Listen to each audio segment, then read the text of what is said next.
All right, we are finally live. Sorry about that. We were having a little banter about Whole Foods and some other non-essential stuff. So this is going to be the Android Headline Show. Tonight is Thursday, June 4th, and it's going to be episode 109. So last week we were a little busy with Google I/O, so we didn't have a show. So this week we're going to talk about what happened then and some other stuff that happened since then, since it's been a whole week, and that's forever in Techland. Tonight I'm joined by Alex from the site and our friend Kevin the Tech Ninja. Want to say hi, guys? What's up, everybody?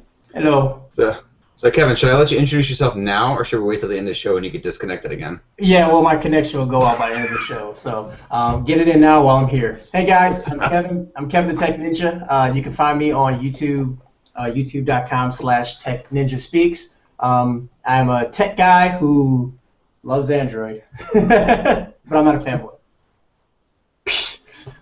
That's all right. We all have our preferences, right? That's how it goes. Yeah, of course. So, as I said, Google unveiled quite a few things last week at their annual Google I/O conference, including the next big version of Android, which is, obviously Android M instead of Android P or whatever. And that includes a brand new thing called Google Now on Tap, which is really cool. So, we'll go ahead and talk about the Android M features and not Google Now yet. Don't do it. Don't do it. All right. So, I guess first up, we'll just talk about the app permissions. So, app permissions is a thing that iOS has done for a very long time. Chinese manufacturers have done really well on Android for a long time. Basically just gives you the ability to change the permissions per app on a granular level. So if you have an app like, let's say, an illegal downloading app for videos that wants to get your location and you think that's kind of creepy, you can just shut location off and then you don't have to worry so much. And maybe the NSA can't find you as easily, who knows. So whatever goes on there, whatever kind of freaks you out in an app that you don't care for, you will be able to turn that off instead of just not downloading the app, which I guess, unless you have a phone that supports that, is kind of what Apple's doing right now. There's a couple of developer things, like I guess Chrome custom tabs we can consider a developer thing, basically a way for developers to build Chrome into their app. So hopefully it's not as bloated as regular Chrome, but it's basically kind of a way to pass the links between your app and Chrome without having to go outside of the app. So I guess now you have to switch between apps. It come up with a goofy little dialogue asking you what your default would be. It's just not the greatest thing in the world to do. So just kind of cleaning things up, and that kind of seems to be the mantra with Android M is general cleanup, general UI enhancements. Visually, it really looks identical to Lollipop. I don't think anybody would be able to tell the difference just looking at it. Even using it, to be honest, it doesn't look or feel that different. The font is slightly different, and I think I only really noticed because I was using the Nexus 6 on Lollipop for a few weeks before I flashed the M version. Right now, my Nexus 6 is dead, so I can't even show it, but the font is a little bit different. Yeah, I remember the lock screen was definitely, as soon as I turned it on, that was probably the first thing I noticed. Yep. Oh, and then of course the microphone icon on the lock screen now instead of the phone, which I don't really know that I care for that because you can always swipe up for Google Now. I don't really understand the change, but whatever. Maybe they'll change that by the time M is out in the fall. There's also the launcher that scrolls vertically now. Yeah, I have that on the latest ROM on my my S3 for work, and I don't know if I'm a fan of that or not. I guess I'll just have to use it and see, but I don't know. I guess it is better because going left to right when you have 20 pages of apps kind of sucks when you have to get to Z. What I do like is that the top row is like your most recently used apps. So if you want to use like 4 apps 100 times a day, all of them will be right there. Which is mostly what every once in a while it'll be a different app for me, but for the most part it's just like 4 or 5 that I use every day. Yeah, the main thing I want is an option though. Like I want to be able to go back to the old style if I had a choice to. I mean, it seems like Google they don't know what they're doing because sometimes they have vertical, sometimes they have horizontal, and now we have this. It's just they're changing it up so much. Just give us options for legacy versions of it, and I'll be okay with it. They did. They got an open launcher and Apex. And yeah, exactly. You have to download third-party software, but Yeah, then you don't get Google Now in your launcher, which, I don't know, that's why I use Google Launcher, is because I like Google Now being right there. I hate it being a separate app. I don't know, I've gotten weird about that. Yeah, I'm with you. Yep. So whatever. Speaking of apps, we have an auto backup for apps now. So a long time ago, Google introduced some kind of cloud support for apps where developers can build in basically saving your data into the cloud and stuff like that. There's a couple of apps that do it really well. Basically signing with your Google account, like Flexi, for instance, is one that I could think of that syncs all your junk. But I guess this is more of an automated thing. Developers don't have to necessarily go in there and specifically write the code for it. And I think it does a lot better job, too, is basically what they're saying. Like, the one right now is kind of sporadic. It's kind of limited. This one is considerably better solution. Which, I don't know about you guys, but, I mean, I guess I have that problem now because I do all these crazy Chinese phones, but I always run into this problem where, you know, my apps, some app doesn't have the data synced, and it's annoying because you always got to set it up and all this other garbage. And it's really good, too, for people who like to, you know, flash ROMs every other day or sometimes twice a day, you know. Yeah, I unchecked the backup stuff because it used to like reinstall every app I ever downloaded, and that's a lot of apps. Now some of these phones, there's not enough room for all those apps. Like this blue phone I got today has like 4 gigs free. It won't install more than one of the games that I have. So I always uncheck that backup and restore. I know everybody's always like, go use Titanium backup, but you can't use that on a rooted, or you can't root. You're not supposed to root a review device. Yeah. I just don't want to be bothered rooting a review device. Yeah, so honestly, I stopped. Backup's not really a choice for me. Yeah, and I stopped using Titanium backup probably a year or so ago because I don't know. I started running into so many issues with restoring apps. It never really worked like well for me. Kush's, I can't even think of what he named it because he had to rename it.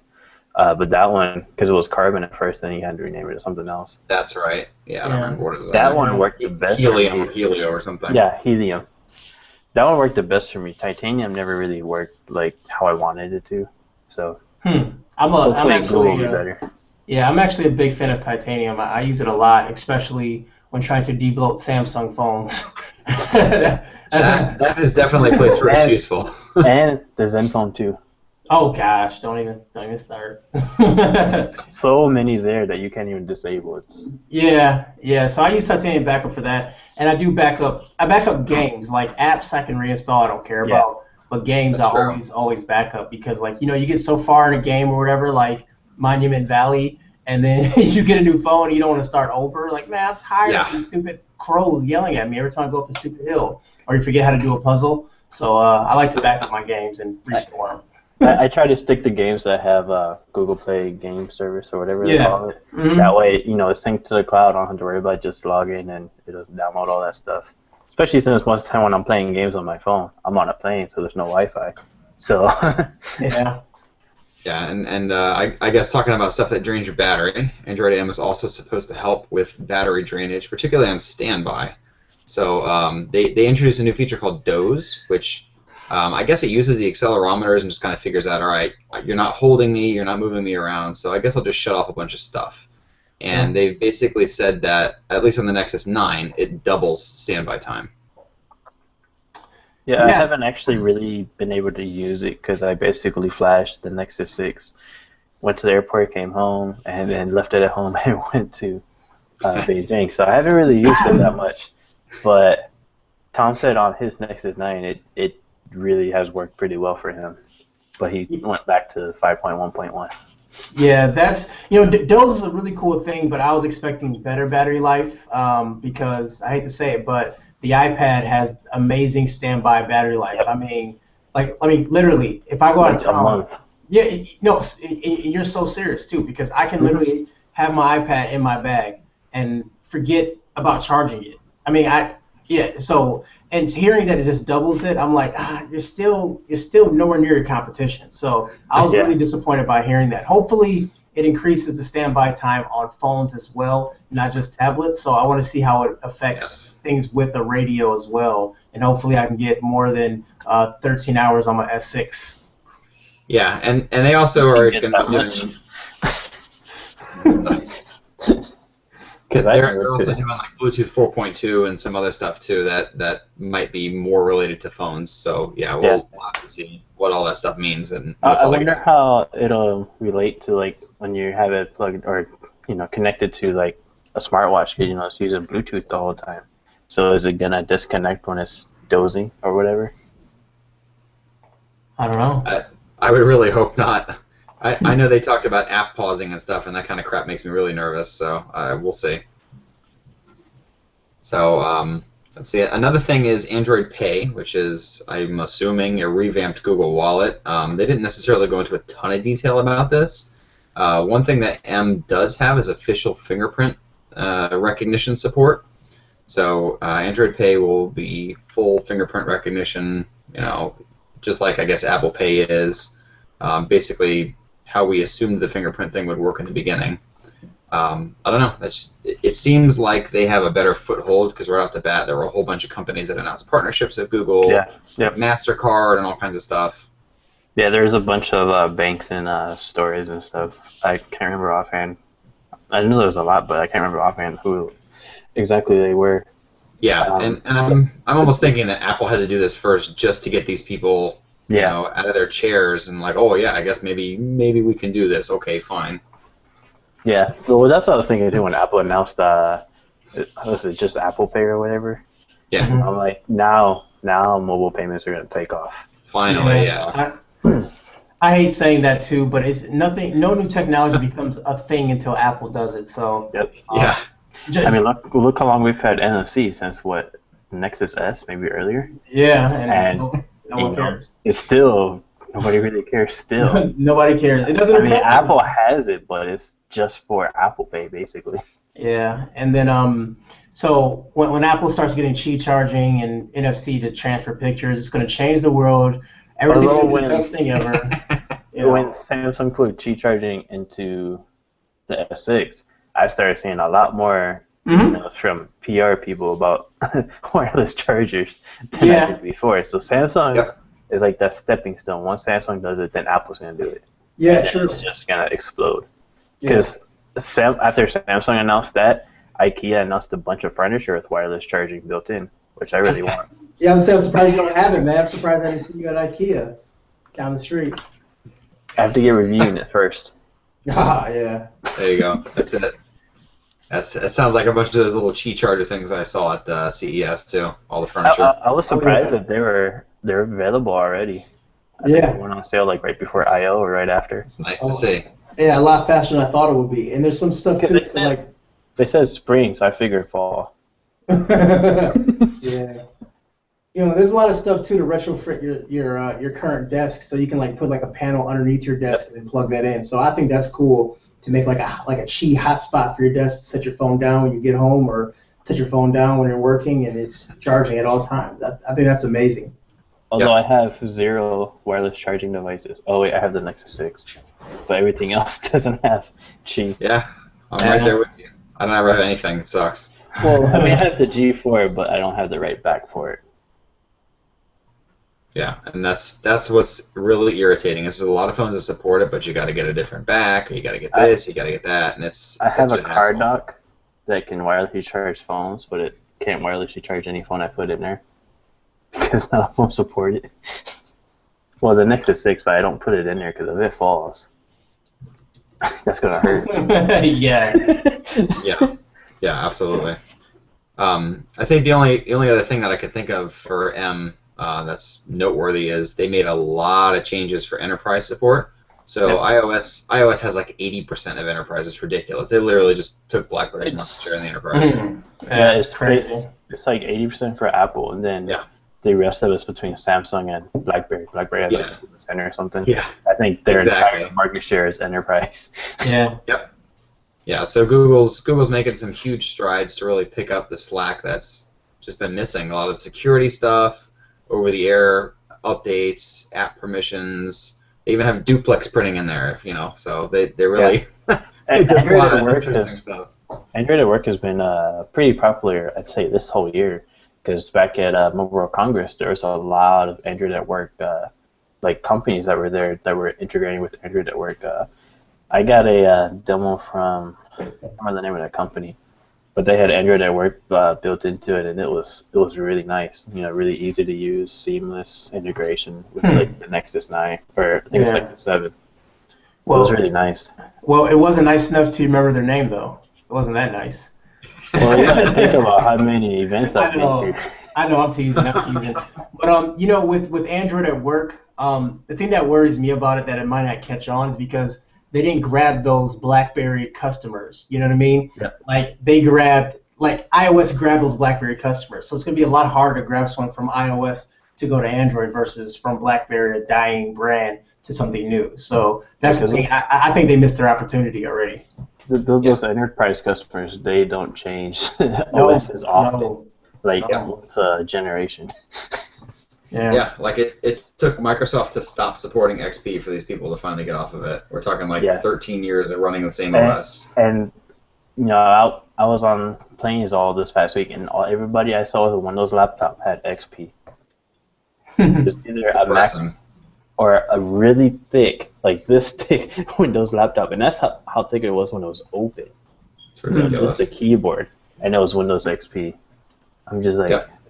So we'll see how effective that stuff is. I don't know about you guys, but for me, the big thing in M was Google Now on Tap, which I think is quite possibly one of the most amazing features I've seen in quite some time. So, I said after the keynote that was probably the biggest announcement out of the keynote. But after Yeah. I/O, I'm not sure it's the biggest one because of what ASAP did.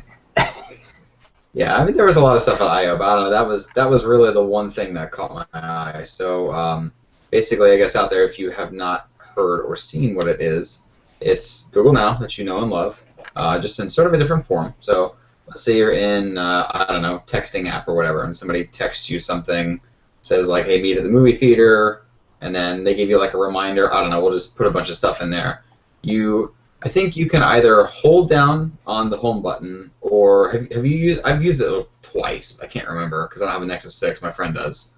But you basically do that. It pops up a little card from the bottom of your screen, and it recognizes on whatever's on the screen.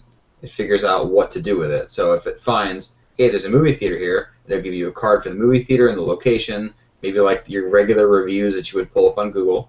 It would also see that reminder in your texts, and it would have a little calendar card. So it basically makes all these little cards instantly based on what's on the screen. And you're supposed to be able to do that with any app that's open. So they showed up a whole bunch of different scenarios at I/O, but right now the build of M that is out there that you can flash doesn't really have a fully working version of this, so you can't really test it yourself. Yeah, I think it works for any app, and like developers don't really have to do anything, like put any extra. That's what I understood. That's amazing. Yeah. Yeah, it's crazy. When I saw the demo on stage, it's just because you know how everybody freaked out when Google Now came out. Now they're gonna freak out even more. Yeah.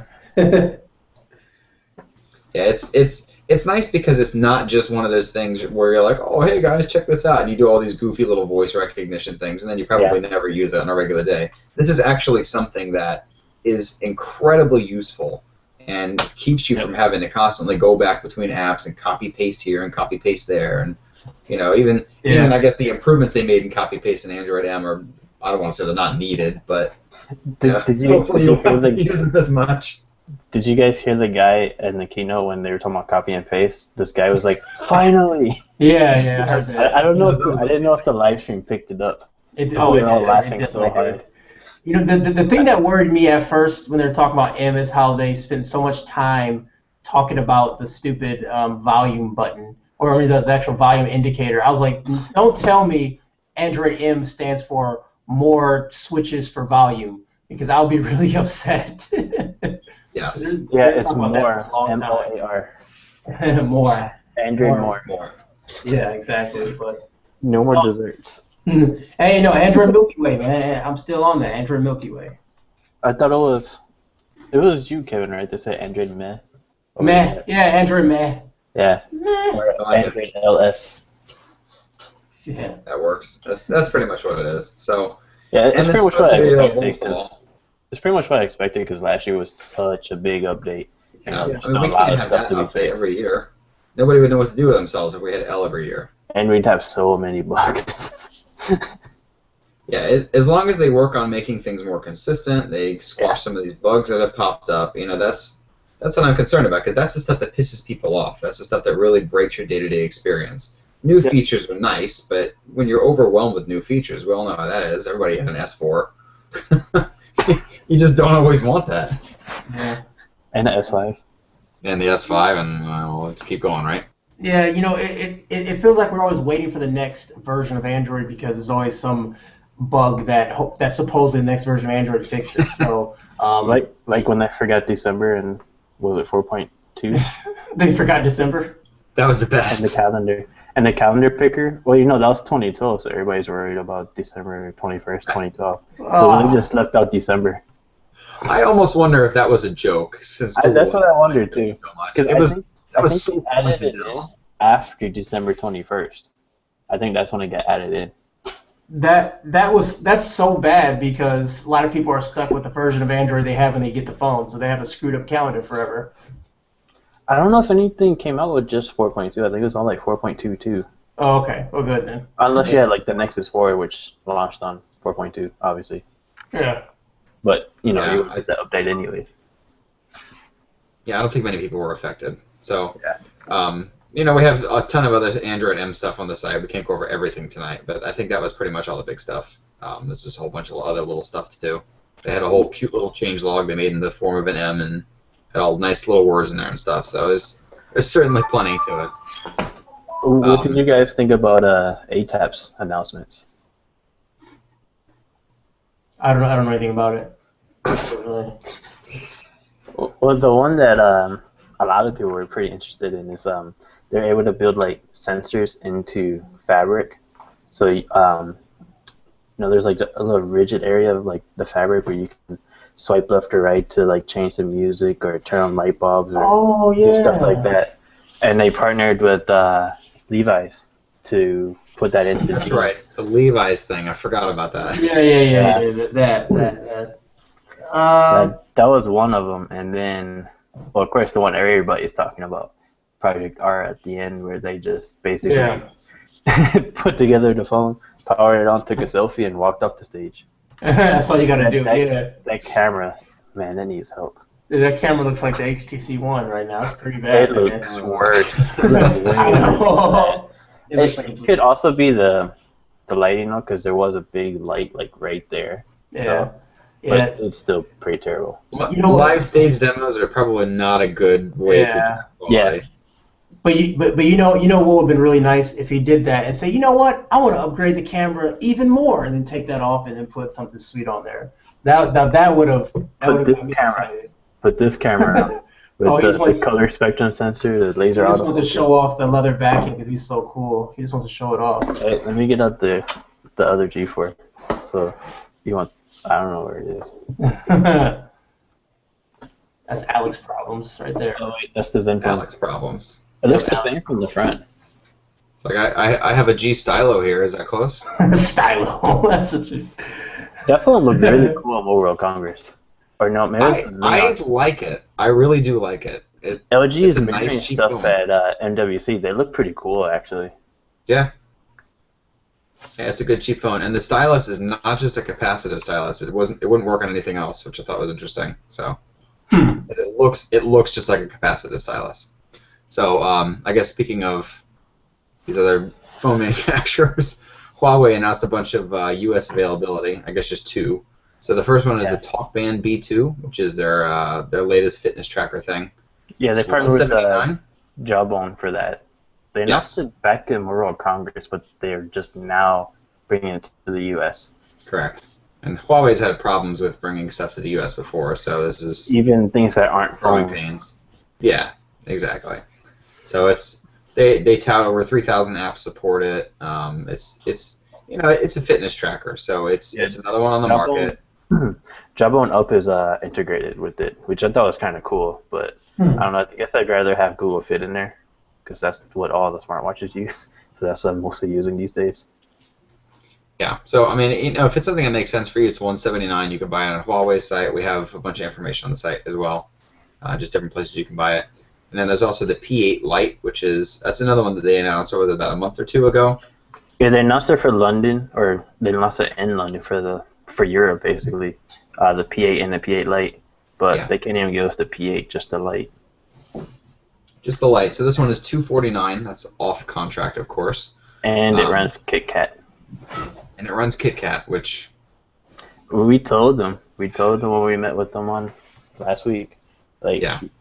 Do you really want us to say it runs KitKat? Because it's not going to be good.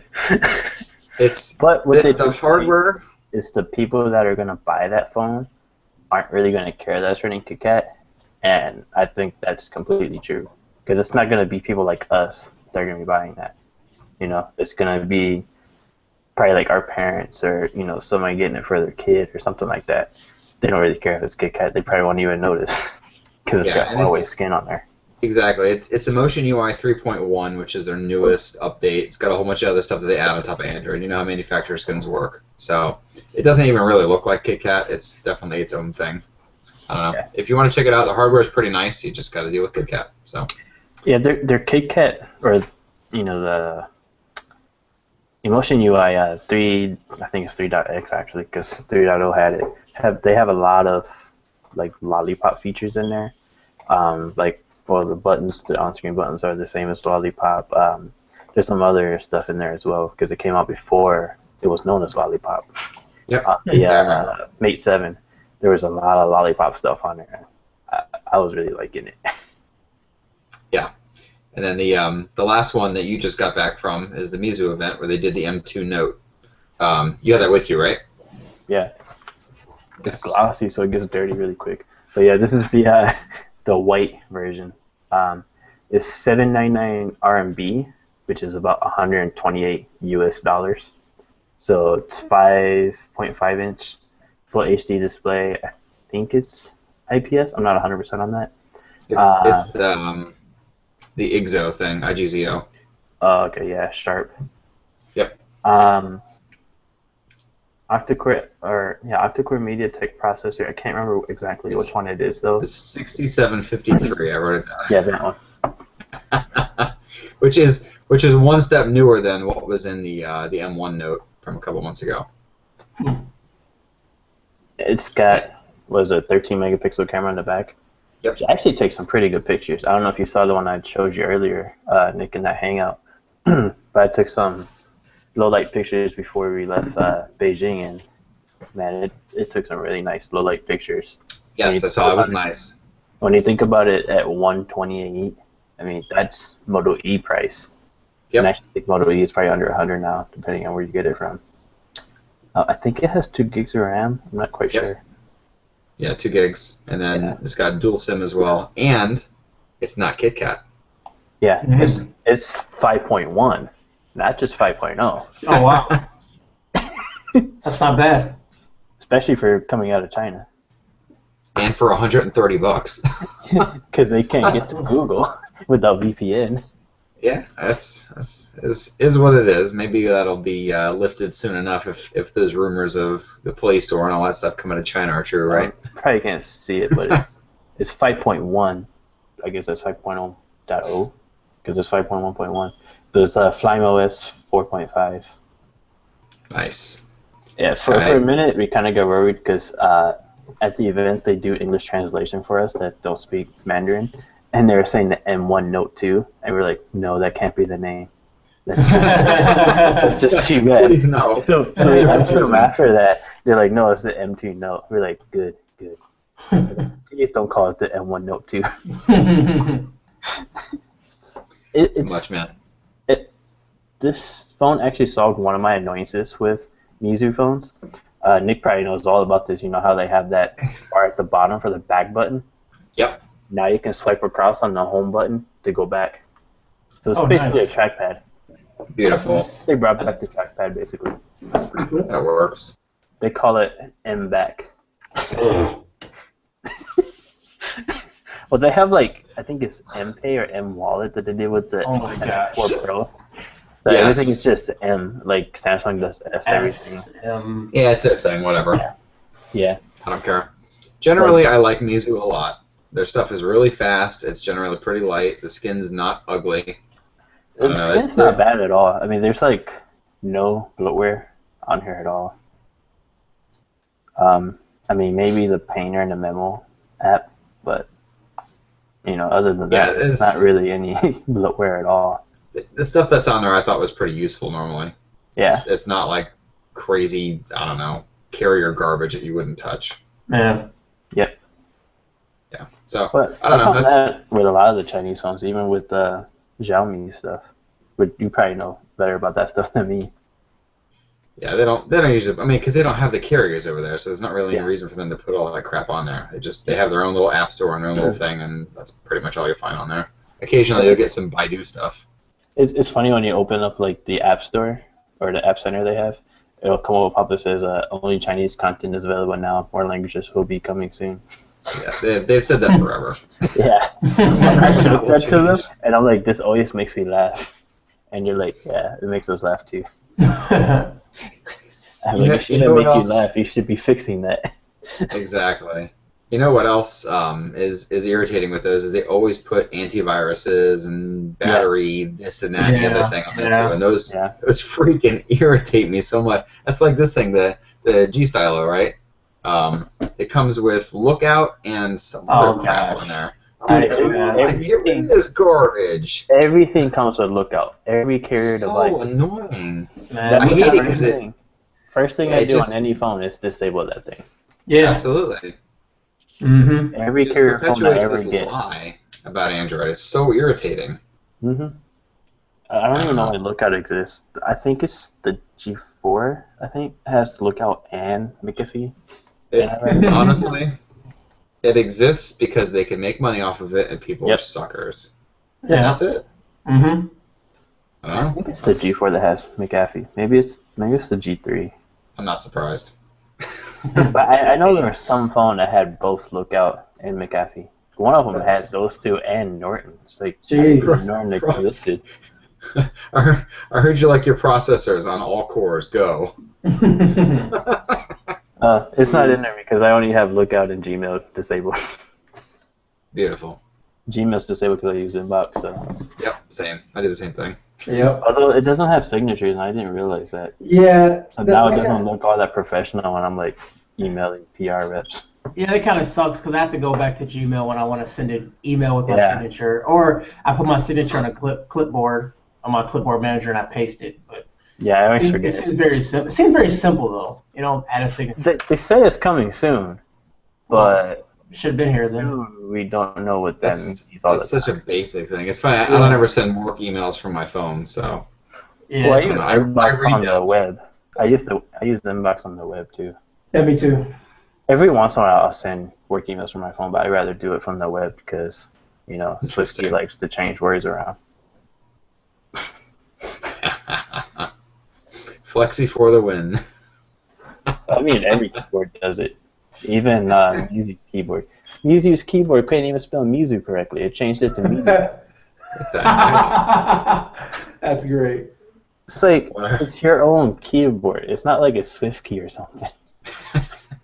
That's pretty bizarre.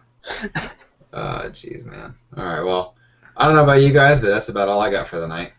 Well, we have the Alcatel One Touch Idol 3 giveaway still going. Ah, duh. Sorry. I forget when it ends, though. I should probably know this since I wrote it. That's all right. I think it's the end of the month. Win an Alcatel One Touch. Go. I think it's the end of the month, though. Kevin also has one on his channel. Or is it over? No, it's not over. You actually have 2 more days to go until you can win the Alcatel One Touch Idol 3. Yeah, here it is. I have one too. Yes. And I'm waiting on the 4.7. You can have one too. I'm waiting on the 4.7 inch to come up because that one I think will be good for like my mom or dad. Yeah, I keep hearing about it. Look at this. It's still in the wrapper, which in my opinion is one of the best budget phones you can buy. The fact that it's reversible is so cool, and that's all they talked about when I met with them. You can pick it up either way. The thing about it being reversible, I didn't care until I used it, and I was like, that's kind of cool. What does that even mean? Well, you can, like you pick up a phone, you usually pick it up like this. You can use it like this, and it looks exactly the same. Oh, so it flips 180. Yeah, and it has a dual front-facing speakers, so yeah, it looks exactly the same. Except for then you have the hardware buttons on the side because you've been holding like this for 5 minutes, and you're like, what the heck? You got to go down here, but yeah. It has Why is my volume adjusting? it's dual front-facing JBL speakers, and it comes with JBL Harman headphones as well, or earbuds. Nice. Yep. Yep. The camera is, I don't know, it wasn't my favorite, but it wasn't terrible. What did you think? It's decent. I think the camera's it's decent. I mean, it's The battery life is pretty good. It's completely stock Android. Yeah. There's like a few customizations, but it's Mhm. pretty much completely stock Android. And I was getting like, I think 3 to 4 hours of battery or on screen time with like LTE. Works on T-Mobile, AT&T. I don't think it was band 12 though for T-Mobile. I'm not sure. I had no complaints about it at all, really. The camera was decent. I mean, it wasn't the best camera in the world, but I've seen a lot worse from a lot of other phones. The screen was very saturated and it looked really good. Considering the price point, it really stunned me how good of a phone it was. I just think the darn phone on the back is ugly.